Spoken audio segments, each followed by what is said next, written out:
추석 명절이 시작됩니다. 추석을 맞아서 여러분들 어떻게 인사를 하십니까? 여러 문자 메시지를 통해서 서로 덕담을 하고 인사를 합니다. 그 중에서 가장 많은 인사가 넉넉하고 풍성한 한가위 되십시오, 혹은 풍성하고 즐거운 한가위 되십시오, 가을 햇살처럼 풍요롭고 여유로운 한가위 되십시오 라는 인사입니다. 이 중에 공통적으로 들어가는 것은 이 가을의 풍요입니다. 풍요로운 가을, 풍요로운 한가위입니다. 뭐가 풍요롭기를 원하십니까? 우리 가을에 먹을 것이 넘쳐나기도 합니다. 그래서 어떤 사람은 이렇게 인사하더라고요. 더도 말고 덜도 말고 제발 좀 덜 먹어라 인사하더라고요. 먹을 것이 많아서 풍성한 가을입니다. 풍성한 한가위입니다. 우리 신앙인들에게 뭐가 풍성해져야 할까요? 하나님의 은혜가 아닐까 생각합니다. 그래서 이 가을에 저희들이 이렇게 인사했으면 좋겠습니다. 은혜가 풍성한 명절 되시기 바랍니다. 우리 옆에 계신 분들에게 한번 인사 나누겠습니다. 은혜가 풍성한 명절 되시기 바랍니다. 네, 저희가 마태복음을 계속해서 강의하는데 오늘 공교롭게도 이 말씀을 보게 됩니다. 오늘 제목이 사람의 원수가 자기 집안 식구리라 라는 말씀입니다. 읽는 사람에 따라서 여러 가지로 해석되어질 수 있는 본문이라 그렇게 여겨집니다. 먼저 34절 말씀을 보면 내가 세상에 화평을 주러 온 줄로 생각하지 말라, 화평이 아니요 검을 주러 왔노라 라고 말씀하십니다. 예수님께서 이 세상에 태어나실 때 천사들이 하늘에서 이렇게 찬양했습니다. 지극히 높은 곳에서는 하나님께 영광이요 땅에서는 기뻐하심을 입은 사람들 중에 평화로다 라는 찬양이 울려 퍼졌습니다. 예수님께서는 이 땅에 평화를 주러 오셨습니다.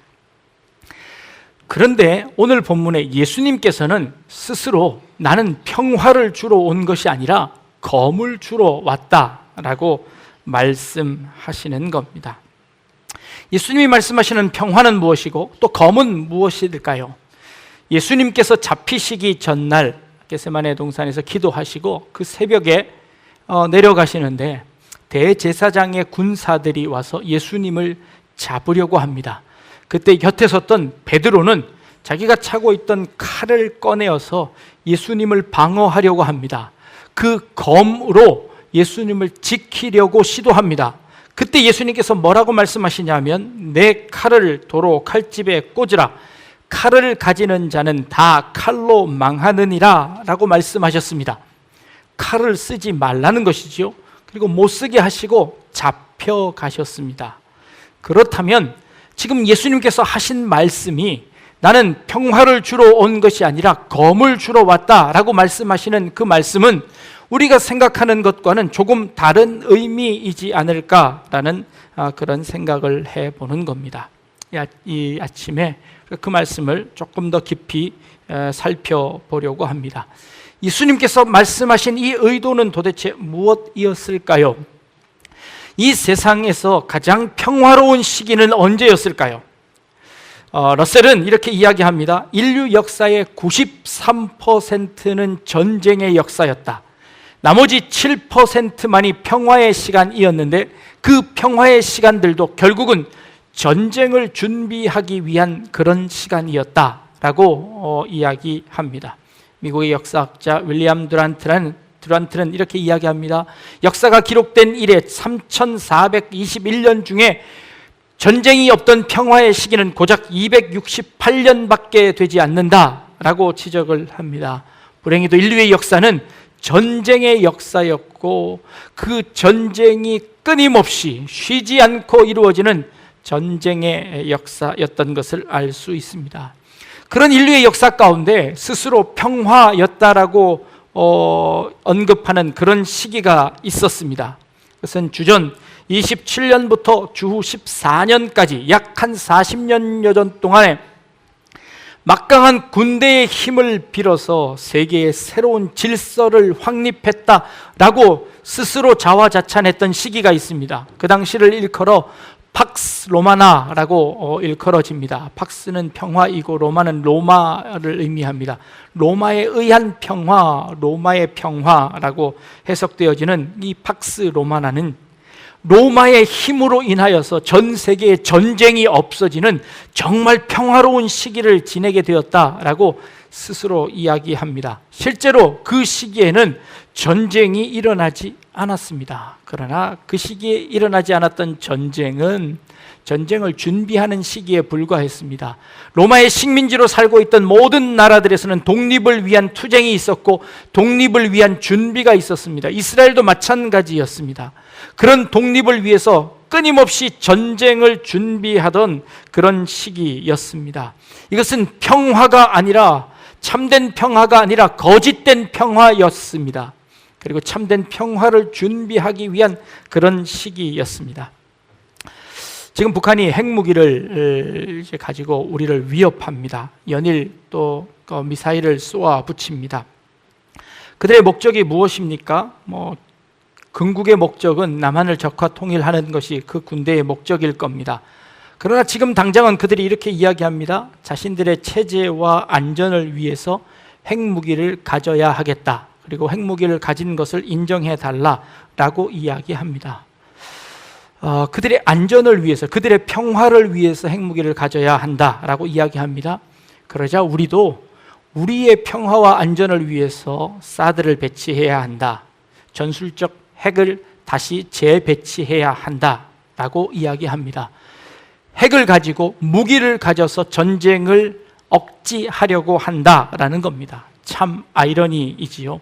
전쟁을 막기 위해서 전쟁 무기를 만들어야 하고 준비해야 한다는 겁니다.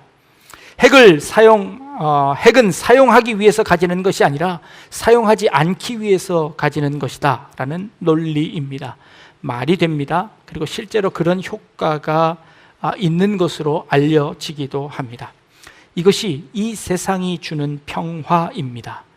이것은 진정한 평화가 아니라 늘 위협 속에서 위험을 도사리고 있는 그런 평화입니다. 그런데 주님께서 주시는 평화는 그런 위기의 평화가 아니라 진정한 평화를 우리에게 주시기 위해서입니다. 그래서 주님께서 우리에게 검을 주시겠다는 것은 그 가짜의 평화를 부수어 버리고 참된 평화, 진정한 평화를 이 땅 가운데 내리시기 위해서 주님께서 그 평화를 주러 온 것이 아니라 검을 주러 오셨다라고 말씀하시는 겁니다. 로마는 자신들의 평화를 지키기 위해서 식민지 백성들을 위협하는 도구로 사용한 것이 무엇이었습니까? 십자가였습니다. 십자가는 로마인들에게는 주어지지 않는 그런 형벌이었습니다. 이것은 식민지 백성들에게만 주어지는 그런 형벌이었습니다. 의도는 무엇이었을까요? 이런 끔찍한 형벌을 당하기 싫으면 조용히 있어라 라는 것이었습니다. 그 십자가로 식민지 백성들을 위협하고 자신들의 평화를 유지하려는 도구로 십자가를 사용했습니다. 그런데 예수님께서 주시려는 진정한 평화는 무엇으로 찾아왔을까요? 예수님께서 검을 주시겠다고 하신 그 예수님의 검은 무엇이었을까요? 바로 그 십자가였습니다. 주님께서는 그 십자가로 로마의 거짓 평화를 부수어 버리시고 진정한 평화가 무엇인지를 가르쳐 주시기 위해서 그들이 사용했던 그 검을 거꾸로 잡고 오히려 기꺼이 죽음으로 그 십자가를 감당하셨습니다. 진정한 평화가 무엇인지 가르쳐 주시기 위해서 주님께서는 그 십자가라는 그 형틀을 기꺼이 자진해서 그것을 감당하시며 그곳에 달려 죽으심으로 말미암아 무엇이 참된 평화인지를 우리에게 가르쳐 주셨습니다. 주님께서 지신 그 십자가의 의미는 무엇일까요? 순종이고 겸손이고 내어줌이고 포기이고 용서이고 그리고 사랑이었습니다. 이 십자가야말로 이 진정한 평화를 이 세상에 가져올 수 있는 힘이었던 것이었습니다. 세상의 힘은 잠깐의 평화를 우리에게 줄 수 있습니다. 그러나 진정한 평화나 영원한 평화는 없습니다. 결국 로마도 예수 그리스도의 그 십자가의 사랑 앞에 굴복할 수밖에 없었고, 그리스도의 사랑 앞에 무너질 수밖에 없었던 것이지요. 진정한 평화가 오는 것입니다. 그 십자가의 능력이, 그 십자가의 검이 이 땅 가운데도 울려 퍼질 수 있기를 원합니다. 이 자리에 모인 우리 모든 성도님들이 그 십자가의 그 능력들, 그 십자가의 능력은 그들을 쳐서 무찌르는 것이 아니라 그들 앞에 우리 자신들을 내어줌으로 얻을 수 있는 능력입니다. 한쪽 뺨을 맞으면 다른 쪽 뺨을 돌려대고, 겉옷을 달라는 자에게 속옷을 주고, 오리를 가자는 자에게 심리를 감으로 얻을 수 있는 그 무기가 바로 십자가라는 것이지요. 그들 앞에 우리의 몸을 내어줌으로 찢기고 상하는 것이 십자가의 힘입니다. 주님은 그 십자가의 힘으로 승리하셨고 이 세상에 참다운 평화를 허락하셨습니다. 이 평화가 예수님을 따르는 이 제자들, 우리 성도님들을 통하여서 그 평화가 이 땅에 임할 수 있기를 주님의 이름으로 축복합니다. 이어지는 말씀입니다. 또 이해되어지지 않는 말씀이지요. 내가 온 것은 사람이 그 아버지와 딸이 어머니와 며느리가 시어머니와 불화하게 함이니 사람의 원수가 자기 집안 식구라라고 말씀하십니다. 또 이해할 수 없는 말씀입니다. 주님께서 오신 이유는 평화를 주기 위한 것이 아니라 이 불화를 주기 위한 것입니다. 그런데 더 이해되지 않는 것은 국가나 이념이나 이데올로기나 권력에는 갈등이 있을 수 있습니다. 그러나 이 가정이라는 단체는 그 모든 갈등을 초월하고 사랑하고 아껴주는 그런 공동체가 가정입니다. 그런데 복음을 받아들인 이후에 그 가정이 이렇게 불화하게 될 것이다 라고 말씀하십니다. 여러분들 어떻게 생각하십니까? 실제로 예수 믿고 나서 여러분들의 가정에 불화가 있습니까? 추석 명절입니다. 이제 제사 문제가 걸릴 겁니다. 예수 믿는 사람들은 제사 지내지 않겠다, 절하지 않겠다고 합니다. 부모는 절해야 한다고 합니다. 그리고 조상을 잘 섬기라고 합니다. 어떻게 조상도 섬기지 않는 그런 호로 자식들이라고 욕을 합니다. 예수 믿는 사람들은 이 효에 대해서 알지 못한다라고 이야기합니다. 정말 주님께서는 우리 이 가정들을 불화하게 하시려고 그렇게 하셨을까요? 예수 믿는 것이 이렇게 가정에 불화를 가져온다면 이것은 올바른 종교일까요? 라는 생각을 좀 가져봅니다. 우리 가정 안에 주님의 말씀 안에서 참된 평화는 없을까요? 제사를 지내는 목적은 효를 다하는 것입니다. 효를 시작으로 이 제사를 언급을 합니다. 효하면 우리 유교의 효경에 보면 효가 무엇인지를 우리에게 설명해 주고 있습니다. 효경에 이런 말이 있습니다. 신체 발부 수지부모 불감회상 효지 시야 라는 말이 있습니다. 사람의 신체나 터럭, 살갗은 부모로부터 받은 것이니 이것을 감히 손상시키지 않는 것이 효의 시작이다 라는 겁니다. 효의 시작은 내 몸을 잘 간수하는 것이다 라는 겁니다. 그리고 효의 마지막은 무엇이냐면 입신행도 양명어후세 이행부모 효지종야라 라고 합니다. 몸을 세워 도를 행하여 후세의 이름을 드날려 부모님을 드러내는 것이 효의 마침이다 라는 겁니다. 자, 이 말씀을 우리가 한번 쉽게 한번 해석을 한번 해보겠습니다. 효의 시작은 네 몸 잘 간수하는 것이고 효의 마지막은 네가 입신양명하는 것이다 라는 것이죠. 자, 이 효는 누구의 입장에서 기록된 효일까요? 부모의 입장입니다. 부모가 생각하기를 야, 네가 효도한다고? 효도 행하는 것, 네 몸 잘 간수해서 너 아프지 않고 너 건강하게 네 몸을 잘 간수하는 것, 그게 효의 시작이야. 내 부모는, 아비는 그게 다란다. 그리고 더 바랄 것이 있다면 네가 가서 세상에서 너 원하는 것, 계획하는 것 다 잘 되어서 네가 유명한 사람이 되었으면 좋겠다라고 하는 것이겠지요. 부모의 입장에서 충분히 이해되어지는 것입니다. 그리고 그 부모의 마음을 잘 이해한다면 우리 자녀로서 그렇게 하는 것이 아주 부모에게 효도하는 것일 겁니다. 그러나 이것은 부모의 입장에서 자녀를 사랑하는 마음에서 이야기한 것입니다. 우리 자녀의 입장에서는 조금 더 다른, 그것보다 한 걸음 더 나아간 효를 행해야 하지 않을까요? 물론 이것이 효의 기본일 것입니다. 그러나 자녀된 도리로서 그것보다 더 나아가는 것 우리에게 필요할 겁니다. 제사를 한번 보겠습니다. 제사는 왜 지내지요? 이 효의 발현으로 제사가 이루어졌습니다. 그러나 이 제사의 목적은 점차 훼손되어서 어떻게 되어지나요?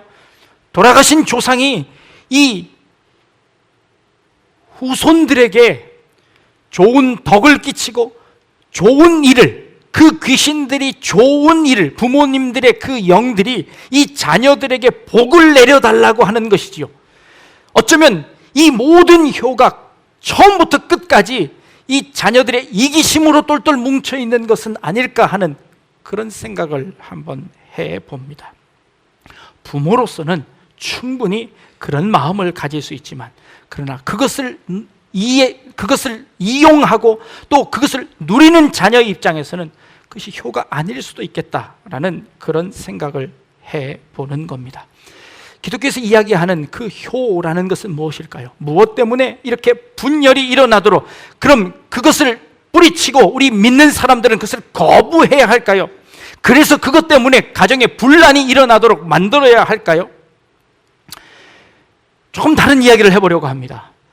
믿음의 조상이라고 하는 아브라함은 100세가 넘어서 하나님께 인정받는 믿음의 사람으로 우뚝 설 수 있었습니다. 그 계기가 무엇입니까?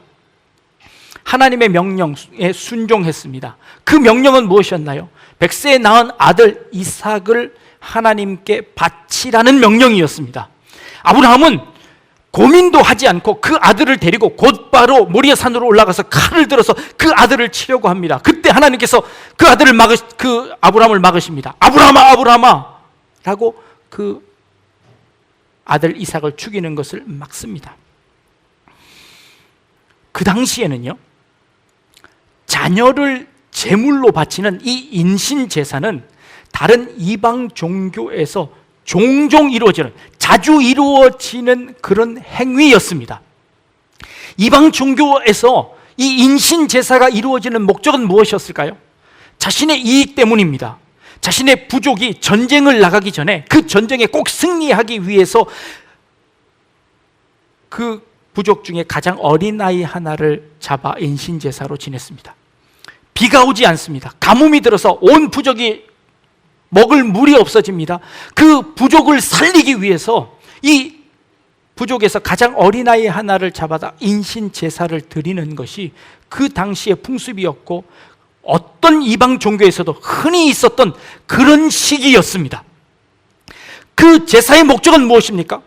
그 가정의 평화를 위해서, 그 가정의, 그 부족의 평화를, 나라의 그 안정을 위해서 그 가정의 한 일원을 잡아다 죽이는 것으로 그 평화를 이루려고 하는 것이지요. 지금 이 땅에 일어나는 이 세상의 평화와 조금도 다름이 없습니다. 그 평화를 위해서 힘을 써야 하고 그 평화를 위해서 사람을 죽여야 하는 그런 평화였습니다. 그는 그 평화를 위해서 그 가족들을 도구로 삼는 일들이었습니다. 그런데 이것과 똑같은 요구를 지금 하나님께서 아브라함에게 하고 있는 것입니다. 그런데 방향이 잘못되었습니다. 방향이 전혀 정반대입니다. 그 당시 이방 종교에서는 사람이 어떤 신에게 자신의 이익을 위해서 인신 제사를 드렸다면, 지금은 신이 인간에게 그것을 요구하고 있습니다. 하나님이 아브라함에게 그것을 요구하고 있습니다. 내 아들을 바치라는 것이죠. 지금 이 상황에서 아브라함이 신에게 요구할 수 있는 것은 무엇일까요? 내가 100세에 얻은 이 아들 하나 잘 되는 것입니다. 이 아들 하나 잘 되면 그 아들을 통하여서 후손이 많아지고 하늘의 별처럼 바다의 모래처럼 그렇게 후손들이 많아지는 것이 이 아브라함의 절대 소원입니다. 그런데 지금 하나님께서 요구하시는 것은 무엇입니까? 그 소원을 내려놓으라는 것이죠. 그 소원을 하나님 앞에 포기하라는 것입니다. 아브라함은 하나님 앞에 자기의 그 최고의 소원인 그 아들을 포기하는 것입니다. 그런데요, 하나님께서 그것을 역전시키십니다. 칼을 들어 내려치려 하는 순간 하나님께서 아브라함을 막으십니다. 아브라함아, 아브라함아, 내가 네 아들 대신 양을 준비했다라고 말씀하시죠. 그 이후서부터 이 이스라엘 자손들 가운데, 이 하나님의 백성들 가운데 인신제사는 죄로 여겨집니다. 인신제사는 더 이상 없어집니다. 이방 종교에서는 여전히 인신제사가 있지만, 그러나 하나님의 백성들 앞에서는 그 인신제사가 허용되지 않습니다. 무엇을 의미하나요? 하나님께서 지켜주신다는 것이지요. 너희들이 추구하고 너희들이 이루려고 하는 그 평화는 거짓 평화에 불과하다. 네 아들을 죽여서라도 얻어내야 하는 그런 평화이지만, 그러나 하나님의 평화는 너희의 그 모든 것 다 내려놓으면 하나님께서 허락하실 참된 평화이다 라고 말씀하시는 것이지요. 그리고 그 평화는 예수 그리스도를 상징하고, 결국에 예수 그리스도가 그 십자가를 지심으로 말미암아 우리 모두는 죽지 않고 살아날 수 있는, 어떤 한 영혼도 낙심되거나 한 영혼도 버려지지 않고 이른 양 한 마리까지도 찾아가서 살려내시는 그 하나님의 은총, 하나님의 은혜들을 통하여서 살아나는 참된 평화가 너희들 가운데 임할 것이다 라고 말씀하시는 것이지요. 이게 참된 평화라는 것입니다. 그리고 주님께서 우리에게 주시는 평화라는 것이지요. 이렇게 말씀하십니다. 또 자기 십자가를 지고 나를 따르지 않는 자도 내게 합당하지 아니하다라고 말씀하시는 겁니다. 내 십자가를 지라는 것이지요. 세상의 논리로는 부모가 자녀에게 뭐라고 이야기합니까? 세상에 성공하려면 이렇게 해야 한다.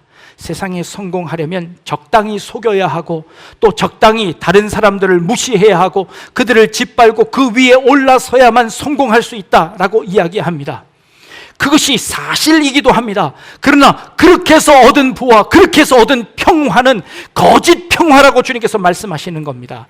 지금 여러분들이 집안에서 아이들에게 덕담하는, 자녀들에게 덕담하는 덕담은 무엇입니까? 공부 잘해서 남의 머리가 될지언정 꼬리가 되지 말아라, 그를 짓밟고 위에 올라서라 라는 것이 우리가 줄 수 있는 최대의 덕입니다. 그런데 예수를 믿고 나니까 그것이 다가 아님을 깨달았습니다. 아니요, 부모님, 아니요. 이 땅을, 참된 평화가 이 땅에 임하기 위해서, 참된 그 화평이 우리 가정 가운데 이루기 위해서는 내가 죽어야 하고, 내가 내어줘야 하고, 내가 사랑해야 하고, 내가 용서해야 하고, 내가 내어주어야만 가능한 것이 참된 평화입니다 라고 이 참된 평화를 외치면 그 가정 가운데서 무시받을 것이다. 그리고 그 가정 가운데 불화가 일어날 것이다. 그러나 그 십자가는 네가 지고 가야 한다라고 말씀하시는 겁니다.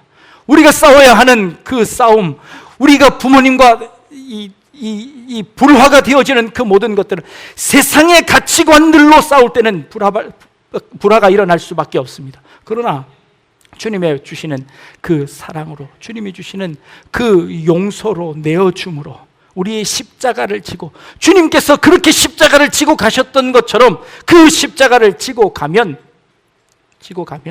이 땅에 참된 평화가 올 것이다 라고 말씀하시는 것이지요. 이 명절에 여러분들이 싸워야 할 싸움은 무엇입니까?